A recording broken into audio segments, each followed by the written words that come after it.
नमस्कार, प्रणाम। मेरा नाम है आशुतोष प्रसिद्ध और आप मुझे देख रहे हैं प्रयाग दर्शन पर। प्रयाग दर्शन की संवाद श्रृंखला में हम आज जिस घर में उपस्थित हैं, ये घर प्रयागराज का और कविताओं का एक अपना मोहल्ला है। इस घर में कविताएं पीढ़ियों से हो रही हैं। हम आज जिनके साथ मौजूद हैं डॉक्टर श्लेष गौतम जी, वो किसी परिचय के मोहताज नहीं हैं। राष्ट्रीय और अंतर्राष्ट्रीय मंचों पर कविता का और प्रयागराज का प्रतिनिधित्व करते हैं। हम आज उनसे जानेंगे कि वो इलाहाबाद को कैसे देखते हैं, इलाहाबाद को कैसे जानते हैं, उनके भीतर का इलाहाबाद कैसा है। तो आइए जुड़ते हैं डॉक्टर श्लेष गौतम जी से। धन्यवाद। बहुत बहुत आभार प्रिय भाई आशुतोष। जिस इलाहाबाद और प्रयागराज की जो आप बात कर रहे हैं, इसकी अपनी एक सच में एक ऐसी समृद्ध परंपरा रही। और जब मैं परंपरा शब्द का प्रयोग कर रहा हूँ तो ये जो इलाहाबाद की धरती है ना, जो प्रयागराज की धरती है, यहीं परंपरा भी है, यहीं परिवर्तन भी है, यहीं प्रयोग भी है और यहीं प्रतिरोध भी है। क्या बात। यहीं छंद की सबसे बड़ी परंपरा है जो वैश्विक ख्याति लिए है, वैश्विक प्रतिष्ठा लिए है।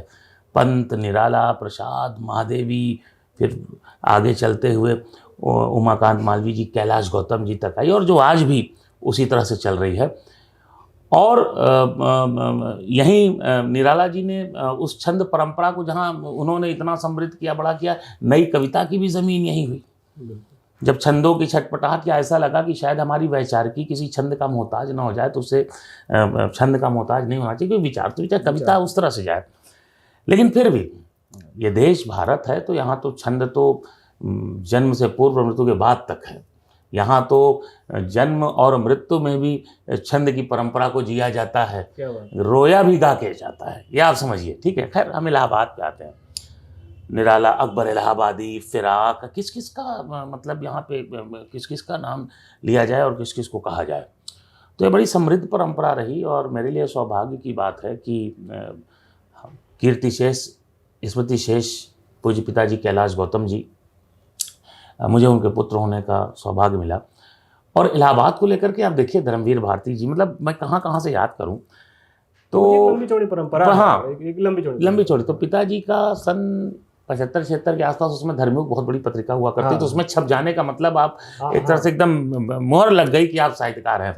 आप सोचिए इलाहाबाद को कैसे कैलाश जी भी जीते थे कि जब से आया बम्बई तब से नींद हराम, कैलाश जी ने कहा था। और धर्मयुग में जो है इन्होंने उसको स्थान भी दिया था। धर्मवीर भारती, बम्बई तब था। हाँ, तब बम्बई था। जब से आया बम्बई तब से नींद हराम, चौपाटी तुमसे भली लोकनाथ की शाम। ये कैलाश जी कहते हैं।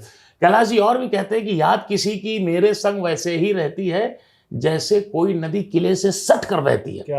अब पूरी परंपरा, पूरी संस्कृति आ गई। निराला जी, वह तोड़ती पत्थर, या महादेव जी। तो देखिए, इलाहाबाद साहित्य को लेकर सदैव से उर्वरा धरती रही है। और मैंने फिर कहा, परंपरा का जितना सम्मान है उतना ही यहाँ पर प्रतिरोध भी मुखर होकर बोला। मेरा ही अपना एक शेर है, बीते कल को माने दे, रिस्पेक्ट टू दी एल्डर्स। जो भी हमारे बीते कल को माने दे, हवा नई भी आने दे, है ना। तो यही कैलाश जी, जब इमरजेंसी आती है तो माई आनर बाऊ आनर, हमें छोड़ कुल भाई आनर, के दिया दिखाई बिजुरियस भाऊ जाई आनर, कैलाश जी कहते हैं। ये भी कहते हैं कि सारी व्यवस्था ही खराब हुई पड़ी। लेकिन वही जब इंदिरा जी जब वापसी करती है मेहनत से, और इधर से टूट होती है इमरजेंसी के बाद की, तो फिर वही कैलाश जी ये भी कहते हैं कि धैलस छूटल घाट धोबिनिया, अब तो पटक पटक के धोई, कहो फलाने अब का हुई। तो देखिए, और कोरोना आया बीच में, आपने देखा, तो नकारात्मकता को भी कैलाश जी किस तरह से मारते हैं कि देखा जहां अनहारे के, मारा पहेट के सारे के। बनारस बोलता था ना उनके बीच से। अब अंधेरा जो कि नकारात्मकता का यहाँ प्रतीक है, उसको पहेट के, मतलब रुक नहीं रहे हैं। He is not waiting for कि वो आएगा, अंधेरा आने का इंतजार नहीं कर रहा, दौड़ा दौड़ा के मारो, पटक पटक के, झटक झटक के। तो ये जो इलाहाबाद रही है, ये मैंने कहा ना, परंपरा का जितना सम्मान है उतना ही यहाँ प्रतिरोध का स्वर मुखर होता है। यहाँ एक से कवियों ने अपने समय में अपनी बात रखी है, और प्रेम से लेकर क्रांति तक हर बात। फिराक साहब याद आते हैं प्रेम पे, तुम मुखातिब भी हो, करीब भी हो, तुमको देखें कि तुमसे बात करें, ठीक है ना। अकबर इलाहाबादी साहब कहते हैं, रो रहे हैं दोस्त मेरी लाश पर बेअख्तियार। अभी आपने कोट किया, वो तो प्रतिरोध का अपने आप। हाँ, अपने। और अकबर इलाहाबादी साहब कहते हैं कि हम किस तरह गैर जरूरी मुद्दों में उलझे रहते हैं। अकबर इलाहाबादी साहब कहते हैं 100 साल पहले, रो रहे हैं दोस्त मेरी लाश पर बेअख्तियार, ये नहीं दरियाफ्त करते किसने इसकी जान ली। क्या बात। अब देखिए कितनी बड़ी बात है।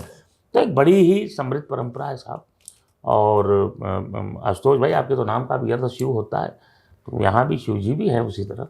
प्रयागराज की बात छिड़ी है तो अब प्रयागराज नए तरीके से तैयार है महाकुंभ के लिए, जी जी। कुंभ के लिए। मैं आपसे आपके बचपन की स्मृतियां जानना चाहता हूँ कुंभ को लेके, खासकर उस स्मृतियों को या उस व्यक्ति के साथ की स्मृतियों को जिसकी कविता कुंभ का एंथम है। हाँ यार बिल्कुल, बहुत अच्छी उनकी नज़र से आपने कैसे देखा प्रयागराज ये का बात। कुंभ? हाँ, ये बात है सन 89 की, 1989। मैं उस समय रहा हूँगा 6 7 में रहा हूँगा, 7वीं 8वीं, कुछ 7वीं 8वीं रहा होगा। ये अमौसा का मेला जो कैलाश गौतम जी की रचना है, पूज्य पिताजी की, ये उस समय की। और जो है एक रेडियो में इनके अग्रज थे हरिराम द्विवेदी जी। तो हम लोग चूँकि मूलतः बनारसी हैं, अब वो चंदौली हो गया है बात, पहले वो बनारस था। अभी हम यहाँ रुक सकते हैं? हाँ, आप बनारस के मूलतः हैं? हाँ, यानी कि जन्म पिताजी का जन्म? पिताजी का, हाँ। मेरा ननिहाल दरियाल सब बनारस में है। अच्छा। पिताजी भी बनारस में जन्मे, जो बाद में चंदौली होगा। मैं ज़रूर इलाहाबाद में पैदा हुआ, पला बड़ा, लेकिन वो बनारस कभी हमारे भीतर गया ना। हमने घर में हमेशा, मतलब हमन जीवन भर बनारसीय बोल ही घरे, हमन आजो जो ना बनारसीय बोली जा घरे में। अब पढ़ाता अंग्रेजी में हूँ तो वो भी एक है, क्योंकि देखिए इलाहाबाद क्या ना, यहाँ पे एक कॉलोनियल स्थिति भी रही है। तो इलाहाबाद शिक्षा में बड़ा आगे रहा, तो भाषा को लेके, खैर बात विषयांतर हो जाएगा। तो खैर, तो जहाँ तक बात आपने कही कि इलाहाबाद की स्थिति, आपने सवाल क्या पूछा? कुंभ की स्मृति। हाँ, तो 89 की बात है। हरिराम द्विवेदी जी थे, वो यहाँ पोस्टेड थे, और पिताजी की बनारस आकाशवाणी में एक तरह से जो है उनकी नियुक्ति हुई। तो फिर एक जो है ये पारस्परिक उस पर म्यूचुअल बेसिस पे ट्रांसफ़र हो गया। हरिराम द्विवेदी जी भी बड़े साहित्यकार थे, अभी कुछ समय पहले उनका निधन हुआ, भोजपुरी के, हिंदी भाषा के।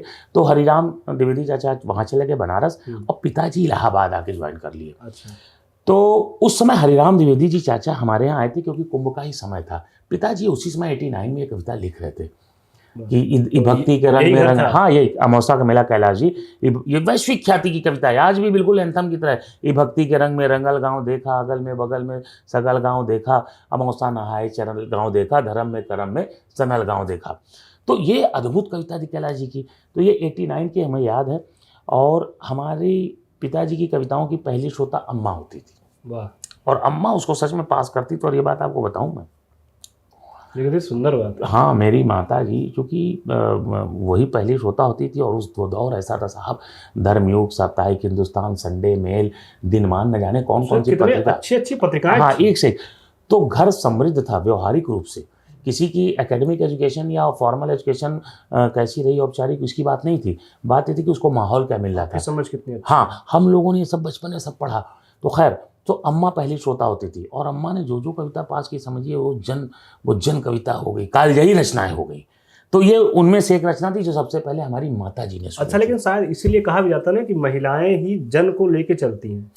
हम जो पूजा पाठ छोड़ देते हैं, हमारी बहनें, हमारी माता कर रही हैं, तो वही उसकी वजह है स्त्री की। यहाँ तक बात आती है, और जिस परंपरा की हम बात करते हैं, भारत की परंपरा की, मैं वैश्विक रूप से बात करना चाहता हूँ। ये नहीं कि देखिए, मैं चूँकि कानून का प्रोफेसर भी हूँ, तो ऐसा नहीं है।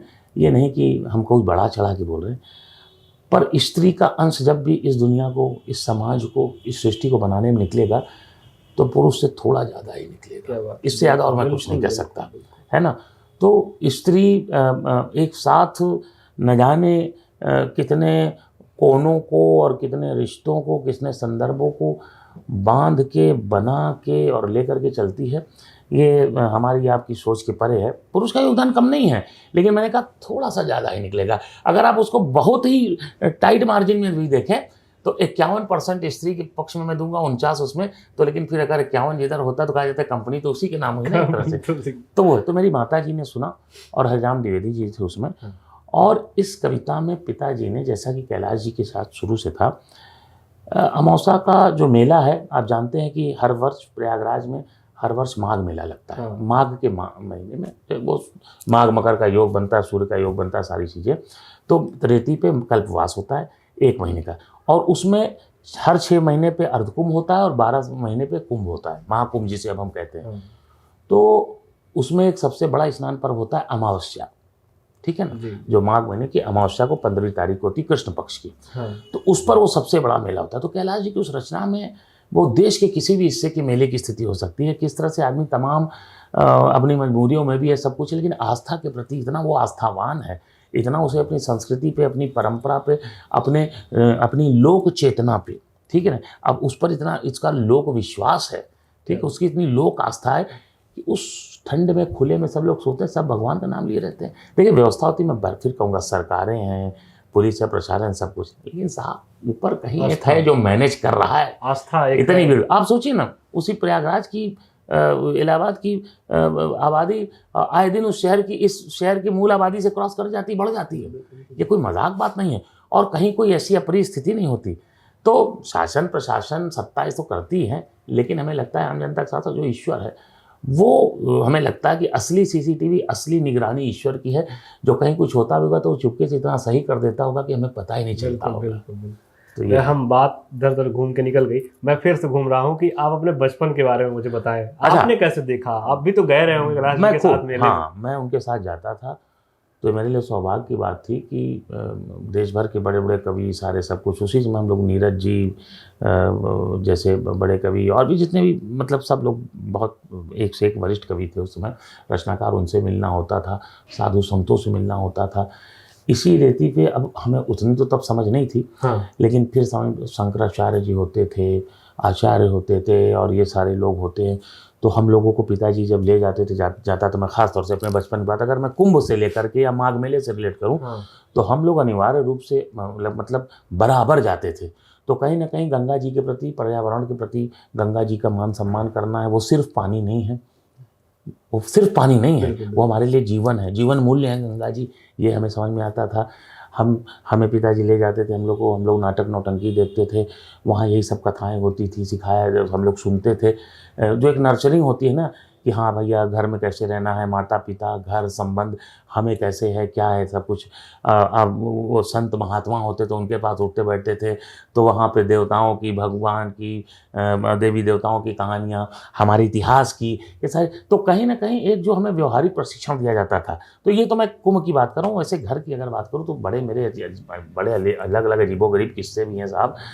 मुझे एक दो तो याद, दो या आपको सुना, कहीं तो आपको सुना दो, बड़े छोटे छोटे किस्से। एक बार सुनना चाह रहा हूँ। पिताजी कहीं से आए तो अमूमन पिताजी लौट के आते थे सम्मेलन से, तो घर बड़ा खुश रहता था, क्योंकि कभी सम्मेलन से आते थे तो उसमें कैश वैश भी मिलता था अलग से, तो घर भी खुश रहता था, मिलने लगा था। हाँ बिल्कुल। पिताजी तो ऑलरेडी आकाशवाणी थे, लेकिन कभी सम्मेलनों से भी सब कुछ था। तो हमने देखा घर का माहौल बड़ा डल सा है। ये बात मैं बता रहा हूँ कि मैं 5वीं 6वीं कक्षा में रहूँगा। मैं बिशप जॉनसन स्कूल में पढ़ता था, जो गिरजाघर के पास है। तो हमको लगा यार क्या मामला है, जब पिताजी तो जब भी लौटते हैं सम्मेलन से तो घर इसलिए भी खुश होता भी पिताजी वापस आए, पापा वापस आए। और दूसरा कि भाई सामान लाए हैं, हम लोग लाते थे, फिर पैसा वैसा भी आता था सम्मेलन के नाम पर। तो पता चला कि पिताजी की जेब कट गई सम्मेलन से लौटते हुए, यानी कि सब लूट पिट गया।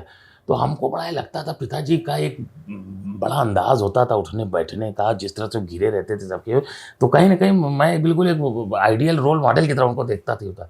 तो हमको लगा यार पिताजी के साथ हो गया। अब भैया अगले दिन हमने क्या खेल पानी किया, तब तो मैं हाफ पैंट पहनता था, मैं घर लौटा तो मैं भी मुंह बना के रो रहा था। तो अम्मा कहीं क्या हो गया? तो हम कहें कि अरे अम्मा, जो हमको 8 आना 1 रुपया सब मिलता था शायद, हमको लग रहा कोई मेरी जेब काट ली, सिर्फ पिताजी से बराबरी के चक्कर में। क्या मतलब पिताजी का हुआ तो थोड़ा हमने देखे क्या हुआ?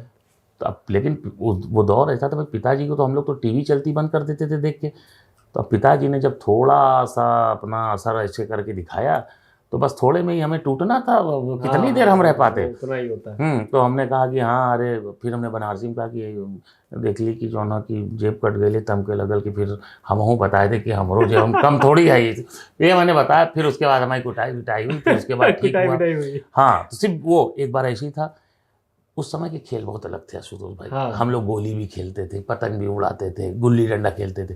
तो पिताजी को था कि साला गोली क्यों खेलता है इतना, अब गोली में बड़ा शौक था। अच्छा, गोली खेलने को लेके अपने समाज में बड़े अजीब, तो गोली का देखिए नया संदर्भ मिला, वर्ग है वो। हाँ, तो मैं गोली खेल रहा था, और हाँ, पतंग लूटने से बड़ा गुस्सा आते थे।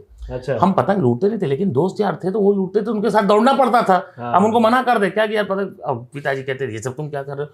तो आकाशवाणी से वो लौट रहे थे, और उस समय अगर आप थोड़ा सा उधर जाएं नवाब यूसुफ रोड में, तो मैं रेलवे कॉलोनी में रहा हूँ बचपन में थोड़े समय।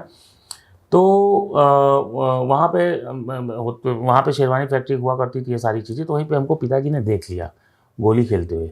अच्छा, मैं ऐसे खेल रहा था तो अचानक नज़र पड़ी, तो जैसे फिल्मों में होता ना, तो हमें देखे तो हमें लगा कि हम धोखा खा गए, पापा थोड़ी होंगे। तो हमारे साथ में जो बगल में हमारा दोस्त था गुड्डू था कि अरे भागो अंकल जी आ गए।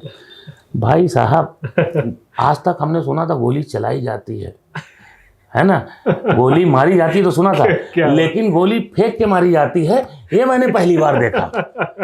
तो मैंने ये भी देखा, मुझे फेंक करके मारा गया गोली। और उसके बाद जो है फिर जैसे कहा जाता है ना कि ये सारी स्थितियां बनती सब कुछ, तो खैर मेरी अच्छी खासी पिटाई हुई और फिर वो गोली वोली को सारा हवाले किया गया। तो ये सब मतलब बचपन की चीज़ें थी। तो हम लोग मार बहुत खाते थे आशुतोष भाई। झाड़ू, बेलन, डंडा, जूता, पाइप, पर्दे की रॉड, ऐसी कौन सी चीज़ थी जिससे कि हम लोग मार नहीं खाते थे। लेकिन एक चीज़ इलाहाबादी पन नहीं जा रहा था। हाँ, इलाहाबादी पन। और क्या क्या किया? इलाहाबाद को कैसे एक्सप्लोर किया आपने अपने जीवन में? इलाहाबाद को इस तरह से एक्सप्लोर किया कि इलाहाबाद एक्सप्लोर करने लायक वाकई बहुत कुछ।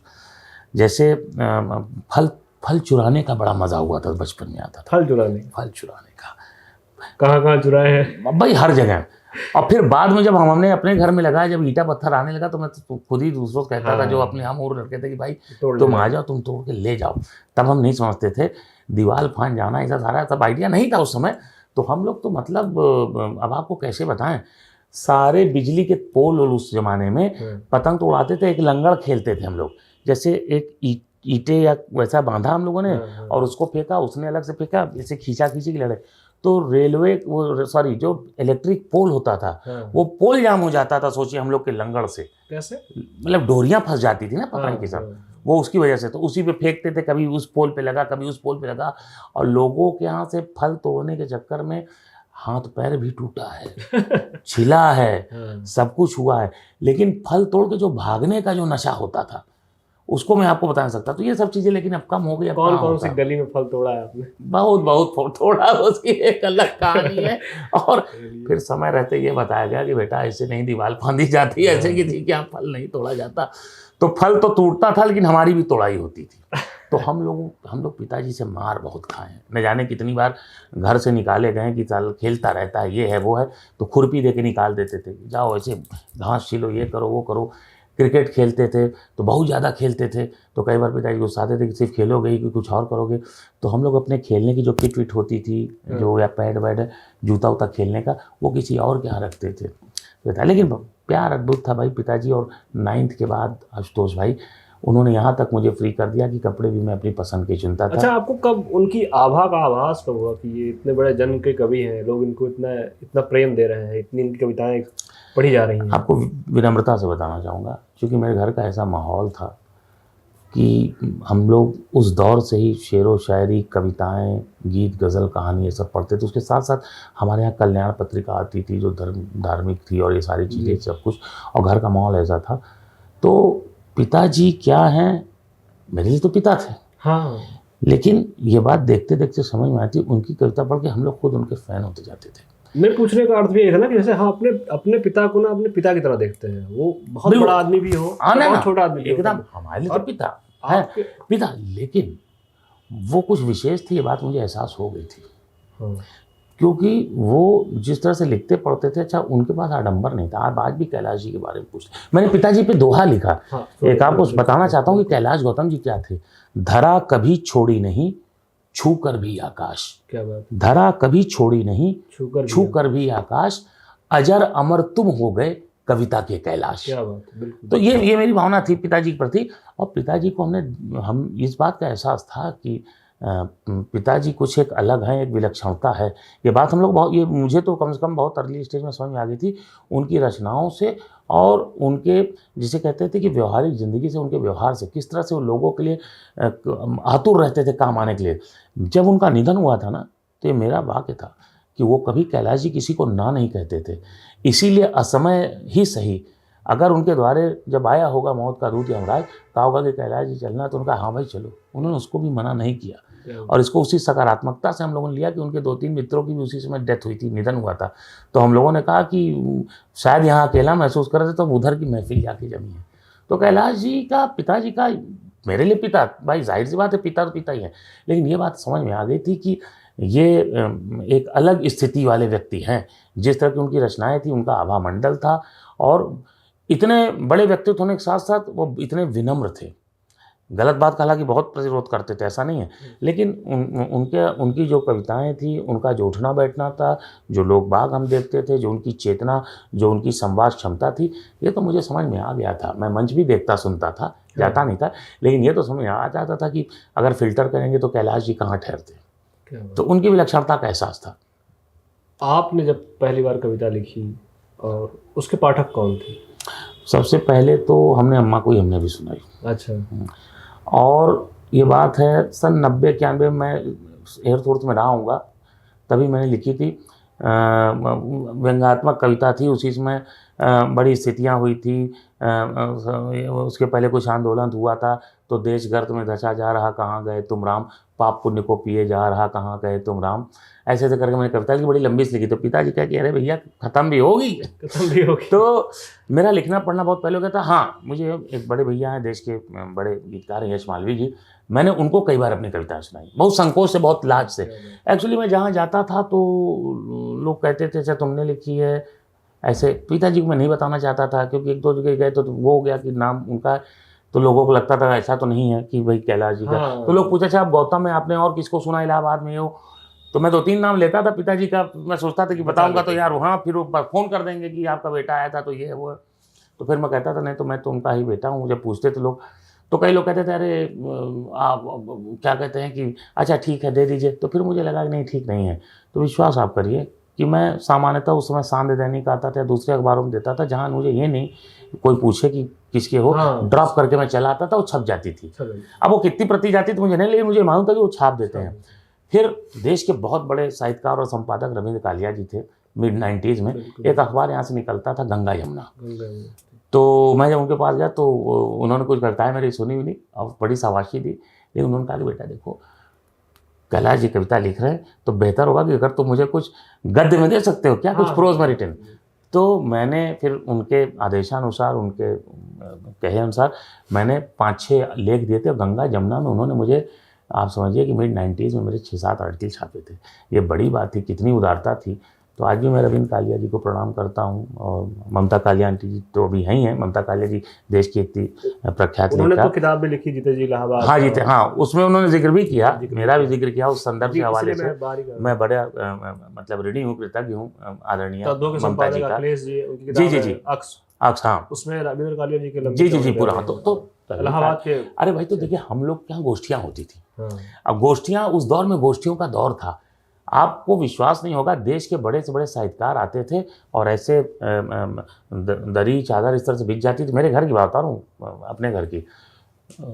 बड़े बड़े अफसर, न्यायमूर्ति, मतलब कौन नहीं आता था, साहित्यकार, हाँ, और एकदम सादे तरीके से। हाँ, खूब खाना पीना अच्छे से होता था।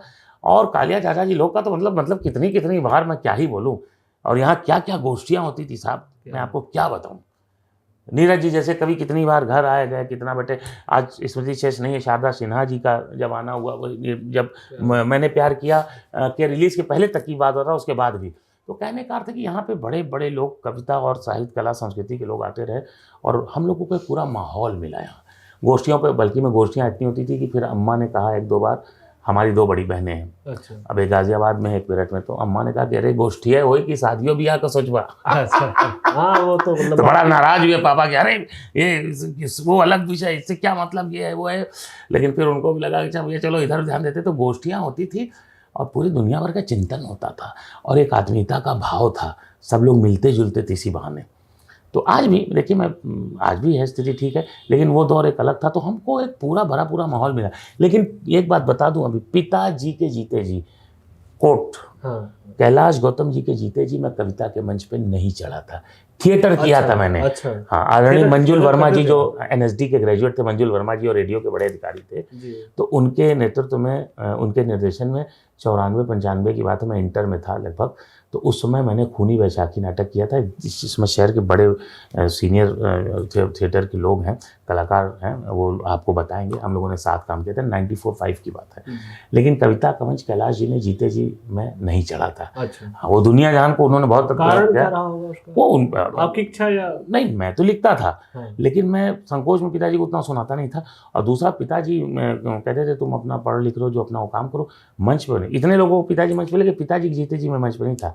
एक डर भी रहा होगा उनके भीतर। हाँ, वो हमें नहीं ले जाए, वो उनका था कि तुम अपना इधर देख लो। नीरज जी को जब बुलाना हुआ 2006 9 दिसंबर को पिताजी का निधन हुआ, कैलाश जी का। अच्छा। खैर, जितने वो सरल व्यक्ति थे उतने ही दिव्यता से, मैं कहूँगा, या भव्यता कहना उचित नहीं होगा, दिव्यता से उनको लोगों ने याद किया। उत्तर प्रदेश सरकार ने उनको राजकीय सम्मान से विदा किया। हज़ारों हजार की भीड़ थी, लोगों ने उनको मन से याद किया, जनकवि कैलाश गौतम जी को। तो उनके जाने के बाद 2007 में फिर और कवियों को बुलाना हुआ, नीरज जी को भी बुलाना हुआ, ये सारी बातें। तो जब बुलाया गया तो मुझे बुलाया गया इसलिए कि भाई बुला दो, आप तो अच्छे परिचित हैं और कैलाश जी की सब कुछ, इसीलिए लोग मेरे पास आए। और ये भी हुआ कि कैलाश जी को श्रद्धांजलि हो जाएगी, तो मैं सिर्फ इसलिए गया था वहाँ कि वहाँ कैलाश जी को याद किया जाएगा, पिताजी को, तो मैं बैठूंगा। तो फिर लोगों ने कहा कुछ बोल दीजिए पिताजी के लिए हो। तो मैंने ये दोहा पढ़ा था, एक और कविता पढ़ी थी मैंने कि क्या कहते हैं कि नई नई तकलीफ़ों में दिन रोज़ गुजरता है, सूख रहे जख्मों को चूहा रोज़ कुतरता है, सुबह सुबह ही उम्मीदों का सूरज डूबा है, मेरा स्वागत कैसे हो सो नया अजूबा है, मेरे घर के ऊपर क्यों ही चांद सुलगता है। ये मेरी पहली कविता संग्रह था, चांद सुलगता है। पिताजी के डेथ के बाद का था, तो ज़्यादातर में गम और दर्द कहीं ना कहीं। तो ये सारी चीज़ें हो रही थी उस समय। तो नीरज जी ने कहा कि गोपाल दास नीरज जी ने कि नहीं, तुम तो बोलते अच्छा हो, पढ़ अच्छा रहे हो, ये सब दोहे भी मैंने तभी पढ़े थे। हुआ है कोई ना तो होगा पिता तुम्हारे बाद, पल पल तुमको याद कर रहा आज इलाहाबाद। बहुत सारी कविताएं पिताजी को लेकर के फूट रही थी उस समय। हाँ, तो नीरज जी ने भी कहा कि नहीं तुम मंचों पे आओ। तो फिर मैं, उनकी प्रेरणा रही, मैंने मंचों की शुरुआत की और बोलना चालना इलाहाबाद से। हाँ, इलाहाबाद से शुरू हुई। चलिए, ये बढ़िया। तो फिर यहीं से मेरा एक तरह से कहिए तो प्रारंभ हुआ। और एक और उनका बड़ा योगदान था आदरणीय स्मृति शेष दूधनाथ सिंह जी का, जिन्होंने कैलाश गौतम जी के सिर पर आग की पुस्तक में भूमिका लिखा था, जमात से बाहर का कवि, कैलाश जी के लिए जमात से बाहर बाहर का कवि। उसका जब लोकार्पण हुआ था तो सुप्रसिद्ध आलोचक प्रोफेसर नामवर सिंह जी आए थे पिताजी की उस किताब के लिए, सब लोग थे। तो दूधनाथ जी को पिताजी की जितनी रचनाएं थी उसका संपादन और संकलन करके निकालना था, तो वो कर रहे थे। लेकिन उन्होंने फिर मुझे बुलाया, तो मैं 4-5 साल दूधनाथ सर के पास जाता रहा, जब जब उन्होंने मुझे आदेश दिया, याद किया। फिर एक दिन आया, उन्होंने कहा कि नहीं, इसलिए मैं चाहता हूँ कि इसका संपादन संकलन जो तुम करो। तो मैं तो नहीं उतना जा, लेकिन उन्होंने कहा नहीं, इतने वर्ष तुम आए गए और मैंने भी देखा, तो उन्होंने मुझे ये दायित्व उन्होंने दिया। तो खैर ये सब ईश्वर की कृपा है और सब पिता का। तो कैलाश गौतम समग्र पिताजी का, कैलाश जी का समग्र रचनाक्रम फिर लोक भारती से 2017 में प्रकाशित हुआ। हाँ, वो तो ये उस तरह से था। तो ये रहा अपना जो है उस तरह से पिताजी को लेकर यात्रा ऐसी करके। कुंभ के आसपास जो भीड़ होती रही होगी, भीड़ कहना सही है या कहे कि संगम के लिए जो भीड़ इलाहाबाद में इकट्ठा होती रही होगी, उस भीड़ का प्रभाव यहाँ भी रहता रहा होगा। हाँ, देखिए कि जन कवि के घर जन तो आएंगे, हम लोग तो पूरा गांव से जुड़े लोग, हाँ, है ना। तो फिर तो मैं चाहता हूँ कि कुंभ से जुड़ी हुई कुछ पंक्तियां। हाँ, या मैं बिल्कुल, मैं वहाँ तक आ रहा हूँ। तो ये तो हम लोग बचपन से देखे। देखिए, कहना पड़ेगा कि हमारी माता जी लोग या उस दौर की औरतों का खास तौर से घर में बहुत कुछ तो हमेशा खिलाने पिलाने और रोटी बेलने में बढ़ जाता रहा होगा बहुत ज़्यादा। ये 2 महीने तो खास तौर से देखिए, हम लोग प्रयागराज में थे, तो वैसे भी चूंकि बनारसी थे, तो कोर्ट केस से भी कोई आता था तो भी आता था। आप समझिए इस चीज़ को, बोर्ड ऑफिस के काम से, शिक्षा के काम से आता तो भी, PHQ था तो पुलिस का भी काम यहीं होता था। बात समझिए आप, ठीक है। बेहतर इलाज के लिए भी ज़्यादातर लोग आ ही जाते थे, ऐसा नहीं है। लेकिन ये जो मेले का समय होता था, इसमें देखिए सिर्फ गाँव नहीं बता रहा हूँ आशु भाई, जान पहचान से लेकर रिश्तेदारी पट्टेदारी नहीं, उस जिले के आसपास के भी तमाम लोग सिर्फ नाम लेकर के आते थे। हाँ, वो पता चल कि वो हमारे कोई, मतलब ये नहीं कि देखिए सगा चचेरा ये सब तो अपनी जगह है। देवरिया का फुफ्फा आवत हुआ, तब बलिया का चच्चा आवत हुआ, तो अरे भाई हम जब बनारस में तो बलिया में थोड़ी मेरे चाचा होंगे उस तरह से, ऐसा नहीं है। लेकिन एक रिश्ता होता था। अरे वो जो कहा था ना, नातेदार प्रातक ठेहुन। हाँ, तो ठेहुन सही था। तो मेरा घर उस समय, उस 1.5-2 महीने में वो एक अलग तीर्थ होता था। क्या बात। वो एक जन तीर्थ होता था, आस्था का तीर्थ हमारा घर भी होता था। और देखिए, ऐसा कुछ नहीं कि कोई बड़े उद्योगपति थे हम लोग या कुछ, लेकिन पिताजी की अच्छी नौकरी थी और भी ये सम्मेलन थे। बस ईश्वर करता है ना। तो खाना पीना चलता रहता था और बहुत सीमित आवश्यकताएं भी होती थी। क्या है, लोग जुट गए, बात पे बात चली, आप विश्वास करेंगे सब जुटे हैं, थोड़ा थोड़ा सब कर लिए। आज आदमी सोचता है कि 1 घंटा भी आ गए तो अरे यार 1-2 घंटा। हाँ, उस समय 5 दिन आया हुआ मेहमान भी जाता था तो आदमी रिक्वेस्ट करके वो 2 दिन और रुक के जाता था। आज तो मैं शपथ खा के कह रहा हूँ, तो वो एक तीर्थ होता, हमको पता चलता था। जैसे देखिए शहरों में भी जैसे दशहरा या दधिकांधो मेला लगता है इलाहाबाद प्रयागराज में, तो उस दिन लोकल और बाहर के भी रिश्तेदार आते हैं चौकी और ये सब दशहरा और दधिकांधो से। तो उसी तरह ये माघ मेला और कुंभ, इसमें महीना 2 महीने के चक्कर तो होता पूरा था। इलाहाबाद अलग से एक वो हो जाता है, हर घर में 4 तो लोग, 5 मेरा लोग। घर भी एक छोटा सा तीर्थ क्षेत्र ही होता था। कभी बुआ की ओर से कोई आ रहा, कभी मामा के यहाँ से, चाचा के यहाँ से, रिश्तेदारी नातेदारी पट्टीदारी। और भाई सिर्फ रिश्तेदारी नातेदारी मत कहिए, कोई जाति बंधन नहीं था। क्या समय था यार, क्या बात। कोई नहीं है पूछने वाला था भाई मेरे, गुप्ता तिवारी पांडे मिश्रा पटेल मौर्य सब कुछ नहीं था यार। मैं कैसे बताऊं आशुतोष भाई, मेरी आंख भर आ रही। वो इसको रिश्तेदारी या घर से मैं नहीं जोड़ रहा हूँ, एक्चुअली वो सभी लोग घर हो जाते थे, समाज जुटता था। समाज जुटता था। चच्चा आएगी ना, चच्चा आएगी ना, मेरे सगे चाचा थोड़े थे। संगम जो शब्द है वो प्रतिफलित होता है। हाँ, मम्मा आएगी ना, मम्मा, कितने मुंह बोले मामा और चाचा, वो प्रेम का बंधन, स्नेह का बंधन। मतलब पहले आप देखें ननिहाल की तरफ जाइए तो जितनी माँ की उम्र की महिलाएं हैं सब मौसी होती थी, मामा की उम्र की। अरे भाई मेरे पिताजी अपने भाई बहनों सबसे बड़े थे तो उनका नाम बड़कू हो जाता था। हाँ। कितने लोग हमारे ननिहाल और दरियाल से इस अधिकार के साथ, अरे बड़कू, वहीं से आवाज दे करके। बिल्कुल बिल्कुल, उनका अधिकार था। वो अधिकार अब खत्म होता चला गया है, होता चला गया। अब मेल मिलाप कम हो गया और आदमी सिमटता जा रहा और सिमटता जा रहा अपने को, जैसे लोगों के बीच अजीब सी दूरी है। क्या कारण? संवादहीनता। कृष्ण जी जबकि बता के गए थे बीच रण क्षेत्र में अर्जुन से संवाद ही तो किया था। है मैं कहिए तो मेरी 4 पंक्तियां मुक्त की सुना दे। हम आप संवाद ही तो कर रहे हैं, ये संवाद की ताकत है, ये हमारी भारतीय संस्कृति है। हमारे यहाँ हमारी परंपरा में संवाद बड़ी था भाई। अर्जुन निस्तेज हो गए थे, निष्प्राण होकर के एकदम से शक्तिहीन कांतिहीन होकर बैठ गए थे, तो कृष्ण जी ने क्या किया था? संवाद। और 2 ही लोगों के बीच था, लेकिन पूरी दुनिया जानती क्योंकि सही से कहेगी सही सुनी गई।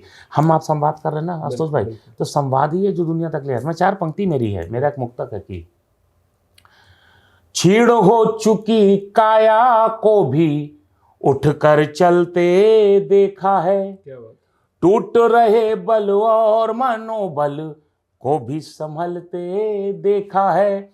एक उदाहरण ही काफी है युद्ध भूमि में गीता का, एक उदाहरण ही काफी है युद्ध भूमि में गीता का।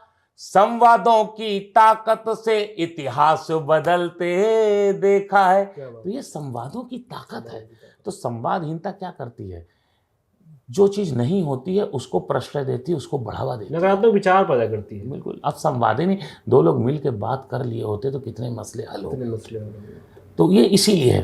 खैर कुंभ पे हम आते हैं। कुंभ पे मेरी एक कविता है और ये मैंने भी इस कविता को 2013 के कुंभ में लिखा था। तो एक 2013 के कुंभ में तो एक डेटा कहता है 18 करोड़ लोग इलाहाबाद में। हाँ, तो ये एक सम्मानित देश के बड़े राष्ट्रीय अखबार में अमर उजाला में छपी थी, एडिशन में गई थी कि अजर हो गया है अमर हो गया। आप महाकुंभ और माघ मेले का दृश्य देखिए, प्रयास कर रहा हूँ। अजर हो गया है अमर हो गया है, शहर तंबुओं का शहर हो गया है। अजर हो गया है अमर हो गया है, शहर तंबुओं का शहर हो गया है।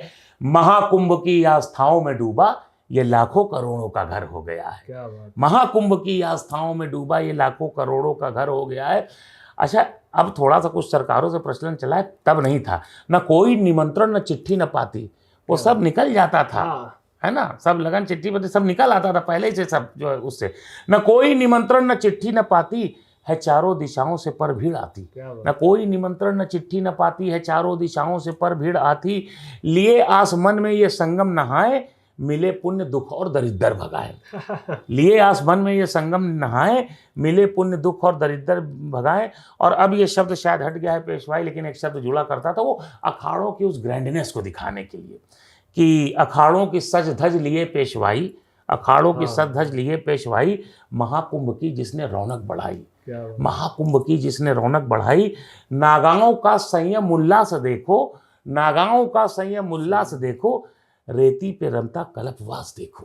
क्या बात। रेती पे रमता कल्पवास देखो, और दुकानों पे रौनक सुबह शाम भाई, लोपयोगे चीजें खिलौने मिठाई, छू ले जो अंबर वो झंडे मिलेंगे, क्या बात। छू ले जो अंबर वो झंडे मिलेंगे, बही संग पुश्तैनी पंडे पंडे मिलेंगे, मिलेंगे, क्या बही बात। संग पुश्तैनी पंडे मिलेंगे। भजन हो रहा कीर्तन हो रहा है, भजन हो रहा कीर्तन हो रहा है, हवन हो रहा जागरण हो रहा है, लीलाओं प्रवचन का है दौर जारी, है भंडारों पर टूटती भीड़ भारी। क्या बात है। एक तरफ लीला प्रवचन भी है, लेकिन भंडारों पर उसकी भी तो आवश्यकता है भंडारों पर टूटती भीड़ भारी। तमाशा गजब का है संगीत भी है, तमाशा गजब का है संगीत भी है, नौटंकी नाटक गजल गीत भी है। हर तरफ सांस्कृतिक कार्यक्रम भी होते हैं, धर्म के उपदेश हो रहे हैं, अध्यात्म हो रहा और जीवन भी चल रहा है।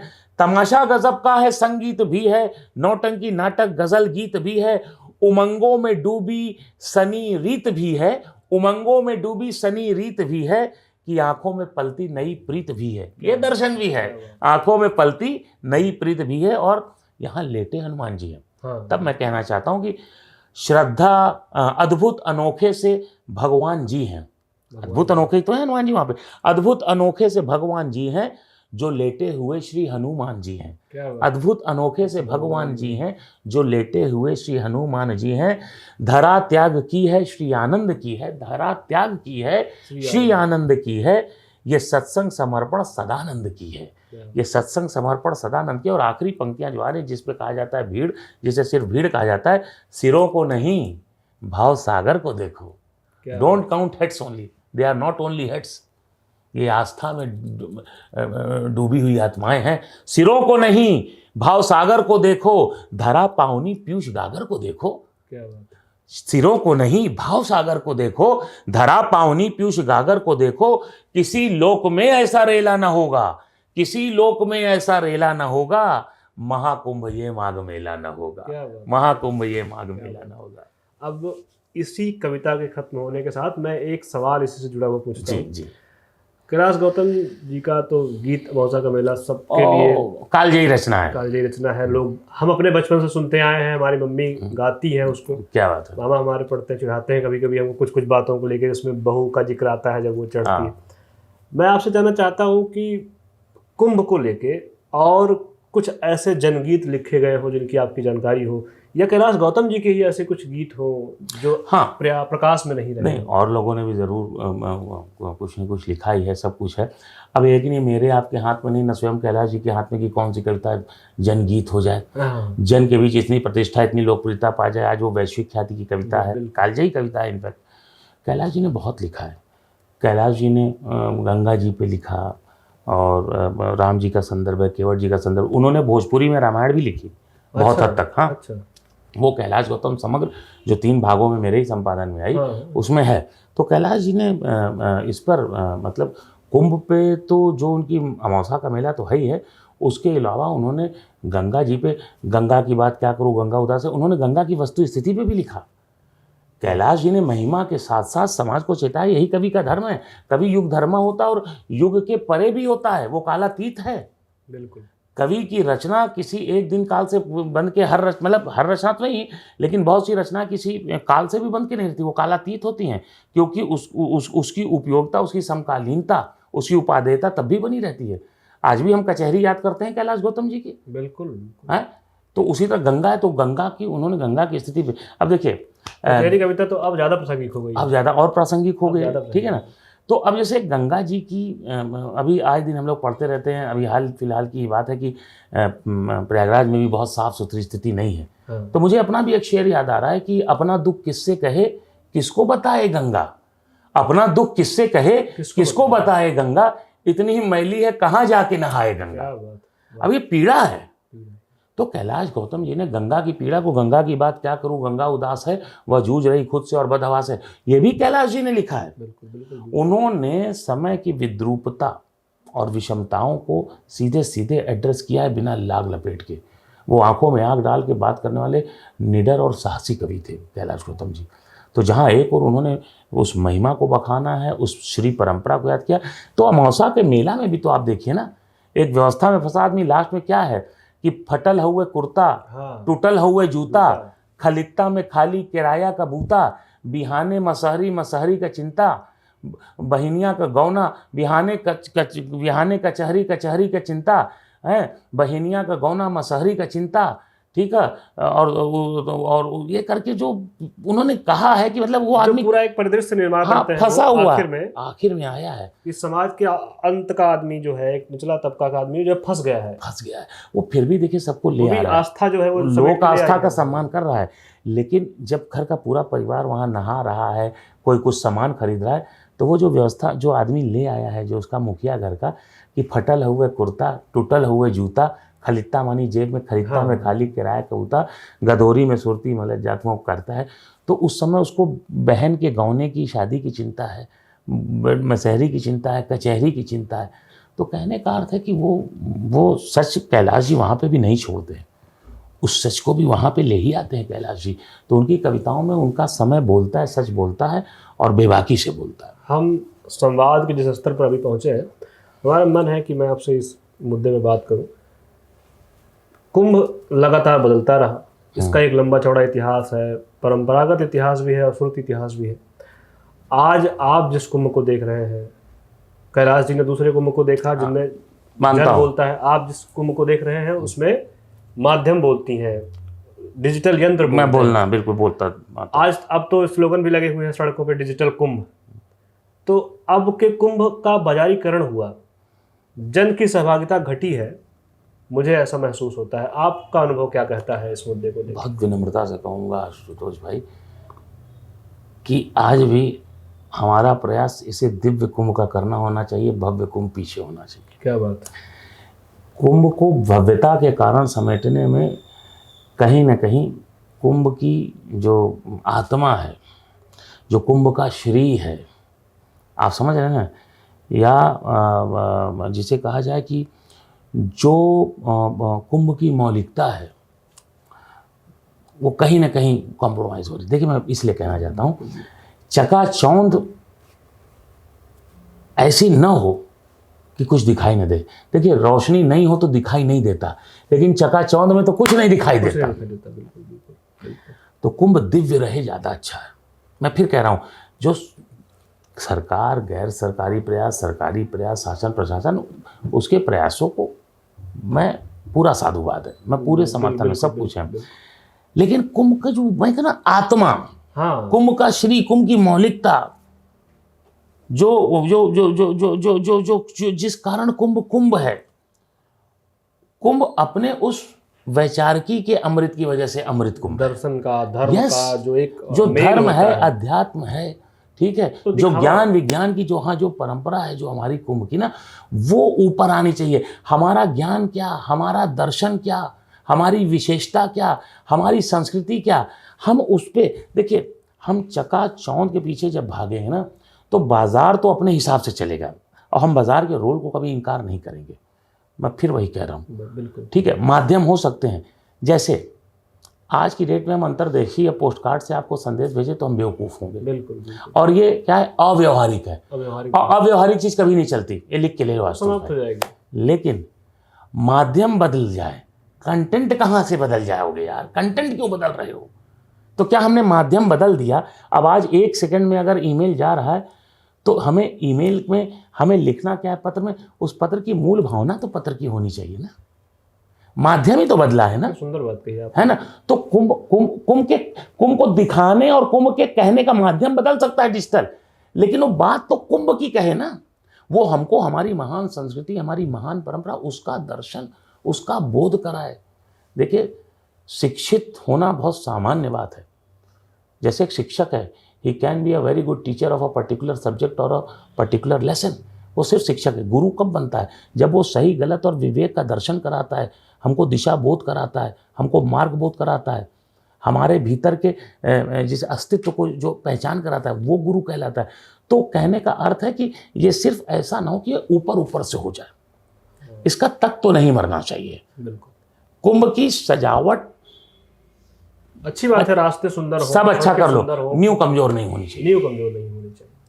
और देखिए नींव पे ही सब टिका है। क्योंकि घर कितना सुंदर बना देंगे आप, आपकी नींव कमजोर हो गई है, आप डिजिटलाइज करिए उसको, कहाँ कोई रोक रहा है, लेकिन उससे जो बाहर आए, उसमें जो प्रस्तुतियां हों, हाँ ठीक है, उसमें जो कलाकार हैं, उसमें जो प्रस्तुतियां हों, उसमें जो आचार विचार प्रकट हों, उसमें जो व्यवहार दिखे, उसमें जो सारी चीज़ें हों, जैसे भजन कीर्तन सत्संग तो हो ही रहा, तो वो हो जो भारत की आत्मा को ले आए, भारत की आत्मा उस सनातनी संस्कृति को ले आए, जो कि सिर्फ मानव की बात नहीं करता, वो समस्त सृष्टि की बात अभी करता है। हम कहीं सह अस्तित्व की बात करता है। सह अस्तित्व, इसी मैं कह रहा हूँ ना, मानवाधिकार को मैं छोटा कॉन्सेप्ट मानता हूँ। हम सह अस्तित्व की बात करते हैं और समूची सृष्टि की बात करते हैं, इससे परे की। हमने कभी तो चिड़िया जानवर और इंसान में भी भेद नहीं किया। प्रकृति ने किया क्या आशुतोष? कभी नहीं। धूप इसको देंगे, छांव इसको देंगे, पानी सिर्फ इसको देंगे, ये कभी किया क्या? उसके भीतर तो कोई फल भेद इसको नहीं। देंगे, नहीं क्या? जो अमरूद हम खाते हैं सिर्फ, उसको चिड़िया भी तो खा सकती है, एक कीड़ा भी तो खा सकता है ना। तो नेचर ने नहीं रोका है, हम कौन होते हैं? तो कुंभ की ये भावना, कुंभ का जो अमृत क्या है मालूम आशुतोष? अमृत है विचार। क्या बात है? कुंभ का अमृत है वो सोच। कुंभ का अमृत, आप बताओ कविता का कोई मंच है वो ऊंचा कैसे होता है? 100 फीट की हाइट से, अच्छी कविता से। अच्छी कविता से। बात खत्म, इतनी सी बात है। अच्छा देखिए, इसी मुद्दे पे एक बात निकली, कुंभ की बात आपने कही। जैसे पहले जो कुंभ का आयोजन की जो परिकल्पना है अपने शास्त्रों में, वो ये है ना कि लोग जुटते थे शास्त्रों में, उपनिषदों में, वेदों में जो कमियां गलतियां या समझ में आती थी, उस पर चिंतन मनन होता था, चर्चा परिचर्चा चिंतन मनन होता था। उसके बाद उस पर नए प्रकाशन या नई बातचीतें फैलती थी। अब वो परंपरा खत्म है, बाजार हावी है, लेकिन उम्मीद है कि आप और आपके जैसे सोच के लोग और इलाहाबाद को बचाए हुए लोग इसको बचाए रखेंगे। मैं चाहता हूं कि हम इस संवाद को अपने आखिर पर छोड़ें, उससे पहले आप इलाहाबाद के लोगों के लिए, इलाहाबादियों के लिए कुछ चार पंक्ति सुनाएं। एक तो चलते चलते ये कि ये जो कुंभ है ना, ये जो संगम है, ये अमृत विचार के मंथन के लिए होता है, और इतने इतने पीरियड के बाद इसीलिए होता है कि जैसे रिव्यू कहते हैं ना, हाँ यही है ना, समीक्षा। तो एक समीक्षा होती है, आज का समय क्या है, काल क्या है, चुनौतियां क्या है, इसका चिंतन होता है। फिर यहाँ से अमृत विचार फूटते हैं। फिर ये होता है कि इसको ले, तो मैं यही चाहता हूँ कि कुंभ से ये दिव्यता बाहर आए। ठीक है, उसका माध्यम कोई भी हो, माध्यम का इनकार हमारा कभी नहीं था, ना पहले था ना आज था, तो आज भी माध्यम तो अच्छी ही चीज़ है। हाँ ठीक है, तो उसी तरह से हो। और जहाँ तक बात है कि आपने कही कि कविता के लिए क्या, तो एक तो पहले मेरा दोहा है। देखिए, हमें श्री राम जी या कृष्ण जी तक भी पहुँचना होगा तो हमें कवियों के पास ही जाना होगा साहब। हमें वाल्मीकि बाबा, तुलसी बाबा, निराला, पंत, है ना, अब हमें इलाहाबाद जाना है, हम आपके पास ही तो है। सूर रसखान के पास जाना होगा, ठीक है ना, लक्ष्मी बाई जी को जानना होगा, तो सुभद्रा जी के पास जाना होगा। कहने का मतलब कि ये रचनाकार है। ठीक, तो पहले तो मैं अपना एक दोहा पढ़ना चाहता हूँ कि लिखा किया रह जाएगा, रहता नहीं शरीर। लिखा किया रह जाएगा, रहता नहीं शरीर, इसीलिए मरते नहीं तुलसी सूर कबीर। क्या बात, ठीक है। ये मतलब मैं कहना चाहता हूँ कि ये अगर कविता के पक्ष से बात हो। दूसरा मैं ये कहना चाहता हूँ, इलाहाबाद और प्रयागराज, आप उसको जो भी कहें, ठीक है, वो हमारे आपके भीतर सभी है।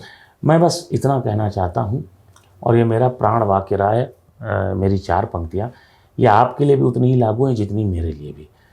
आज मैं भी कविता के साथ कानून की प्रोफेसरी कर रहा हूँ, आज से नहीं 10 साल से पढ़ा रहा हूँ, सब कुछ ठीक है, आप अपना काम करें सब लोग। इलाहाबाद कभी निराश नहीं होने देता। उठापटक तो है साहब। अच्छा, उठापटक कहाँ होगी?